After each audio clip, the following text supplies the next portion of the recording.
Assalamualaikum warahmatullahi wabarakatuh. Teman-teman sekalian yang dirahmati oleh Allah Subhanahu wa taala, yang semoga selalu dijaga hatinya oleh Allah Subhanahu wa taala, agar selalu siqoh billah, agar selalu percaya dan yakin kepada Allah Subhanahu wa taala. Karena kelemahan kita itu berawal dari saat kita meragukan Allah. Dalam segala dinamika hidup kita selalu butuh Allah. Kita butuh Allah ketika kita dikasih ujian, bahkan kita tetap butuh Allah ketika kita dikasih nikmat. Kalau kita butuh Allah saat diuji agar kesabaran kita terjaga, karena orang yang tidak ditemani atau dibersamai oleh Allah Subhanahu wa taala. Ketika dia sedang diuji, maka dia akan mudah untuk berkeluh kesah, bahkan berputus asa. Kebersamaan Allah kepada dia saat dia diuji itu adalah Allah menghibur hatinya. Allah Subhanahu wa taala menenangkan hatinya. Allah Subhanahu wa taala menghidupkan hatinya dengan nikmat iman. Ala bidzikrillah tatma'innul qulub. Innamal mu'minun idza dzukirallah wajilat qulubuhum. Bukankah dengan mengingat Allah hati menjadi tenang? Dan orang yang beriman apabila diingatkan dengan nama Allah, disebut nama Allah, maka hatinya akan bergetar. Ini bentuk Allah membersamai hambanya ketika dalam keadaan diuji. Allah menghiburnya dengan kalimat alam yajidka yatiman fa'awa wa wajadaka dhalan fahada wa wajadaka ilan fa'agana. Allah menghibur dengan kalimat inna a'tainakal kausar. Allah menghiburnya dengan kalimat kalla saya'lamun summa kalla saya'lamun.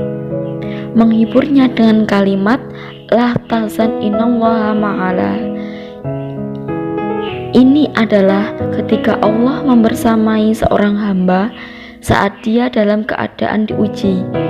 Allah membersamai hamba juga ketika dia dalam keadaan diberi nikmat. Karena tanpa itu, maka seseorang akan jauh justru kepada dosa-dosa karena dia mendapatkan banyak kenikmatan hidup.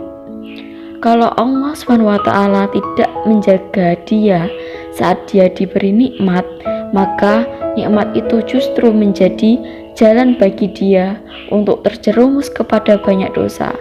Justru nikmat itulah yang menjadi penghalang bagi dia untuk mengingat Allah. Karena dia sibuk menikmati hidupnya, akhirnya dia terhalang dari mengingat Allah tepat waktu.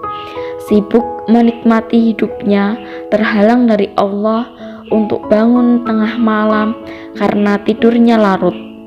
Kenapa tidur larut? Karena terlalu banyak yang harus dinikmati sebelum tidur. Dia bisa makan-makan, dia bisa jalan-jalan, dia bisa ngopi, dia bisa ketemu teman, dia bisa belanja, bahkan dia nunggu midnight sale untuk bisa menghabiskan nikmat yang Allah kasih kepada dia, sehingga akhirnya tidurnya terlalu larut. Lalu dia tidak bisa bangun untuk menghadap Allah, curhat kepada Allah. Hal yang selama ini dia lakukan justru ketika ia diuji Allah.